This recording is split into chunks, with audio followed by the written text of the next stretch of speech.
বন্ধুরা সকাল 10টার মতো বাজে আমি একটু বাগানে আসলাম আর প্রচুর হাওয়া দিচ্ছে।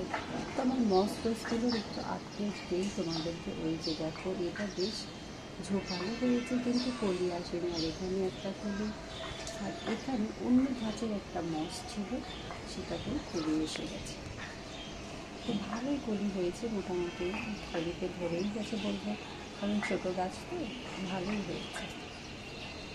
আর এখানে একটা বড় ডাল মসের, এটাতেও কলি আছে। বন্ধুরা, ইজিলি যারা গাছ করতে চাও, খুব বেশি যত্ন নিতে পারবে না, তারা কিন্তু মস রোজটা ট্রাই করতে পারো। আর ফুলগুলো খুব সুন্দর হয়। মাটির কথা বলছো, খুব বেশি উর্বর মাটিরও দরকার নেই। এমনকি বালিতে ব্যবহৃত চায়ের লিকার মিশ্রিত করে দিলেও কিন্তু যে মাটিটা তৈরি হয় তাতে মস রোজ হয়ে যায়। তাই আমি তোমাদেরকে বলবো, তোমরা মস রোজটা ট্রাই করো। আর ওই যে আমার ক্যাকটাসটা দেখো, কি সুন্দর একটা রূপ ধারণ করেছে। আসলে এই ক্যাকটাসটার সাইডে যে মাটিগুলো ছিল, মাটিগুলো একটু সরিয়ে দিয়েছে, আর ক্যাকটাসটা খুব সুন্দর হয়েছে।